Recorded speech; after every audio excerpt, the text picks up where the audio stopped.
V talk about everything that's matter.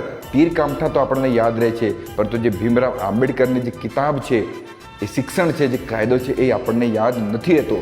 વિશ્વ આદિવાસી દિવસની સમસ્ત આદિવાસી પરિવારને હાર્દિક શુભકામનાએ અને બધાને જય હિન્દ, જય જોહાર, જય આદિવાસી. આદિવાસી એટલે કે આદિકાળથી જળ, જંગલ અને જમીનનું રક્ષણ કરવાવાળો.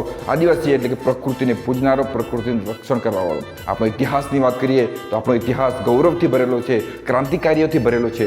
આપણે ક્રાંતિકારીઓથી ઘણું બધું શીખવા જેવું છે. આપણો ઇતિહાસ એવો છે કે આપણે એના પર ગર્વ થાય, પરંતુ સાથે સાથે આપણે અમુક વાતોનું ધ્યાન રાખવું પડશે. અમુક ચિંતાઓ પણ છે, અમુક સમસ્યાઓ પણ છે જે સમાજમાં વધી રહેલી છે. એના ઉપર આપણે ચર્ચા કરવી જોઈએ, કારણ કે આપણે વિશ્વ આદિવાસી દિવસ આવે ત્યારે અલગ જ ખુમારી આપણા અંદર જોવા મળે. તીર કામઠા લઈને આપણે ફરીએ, રેલી કાઢીએ અને ઘણું બધું સભાઓનો માહોલ કરીએ છીએ, પરંતુ એનાથી સાચા અર્થમાં બદલાવ ના આવે. કારણ કે તમે જોયું હશે કે જ્યારે આપણે વિશ્વ આદિવાસી દિવસ હોય, કોઈ પ્રોગ્રામ હોય, ત્યારે આપણે વીર ક્રાંતિકારી બિરસા મુંડાનો ફોટો લગાવીએ, સાથે રાણા પૂંજા ભીલનો પણ ફોટો લગાવીએ અને ભીમરાવ આંબેડકરની પણ આપણે પ્રતિમા લગાવીએ છીએ અને એમની પણ પૂજન કરીએ છીએ આપણે.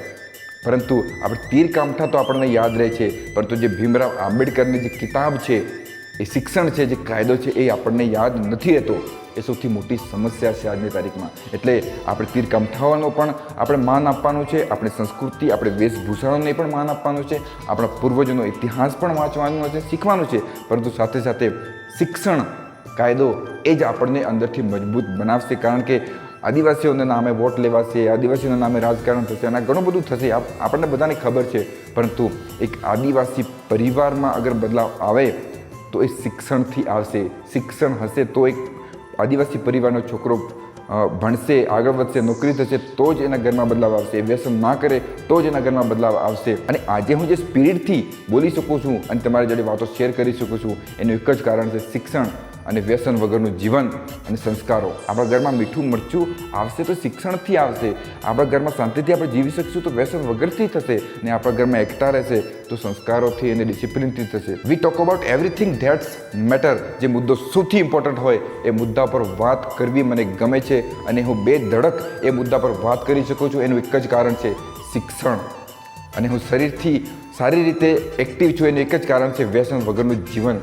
એ મારી જે અંદર નિયત છે, જે સ્પિરિટ છે, જે ભક્તિ છે, એનો એક ઉર્જા છે, એની પોઝિટિવિટી છે, એનું એક જ કારણ છે માતા પિતા દ્વારા આપેલા સંસ્કારો. એટલે હું તમને કહેવા માગું છું કે સંસ્કારો પોતાના બાળકોને આપજો, શિક્ષણ આપજો, વ્યસન ના કરવા માટે સલાહ આપજો. અને આ વસ્તુનું ધ્યાન રાખીશું તો આપણા એક આદિવાસી પરિવારનો પણ વિકાસ થશે, આદિવાસી સમાજનો પણ વિકાસ થશે અને પછી આપણે આપણા દેશનો વિકાસ તો થઈ જ જશે.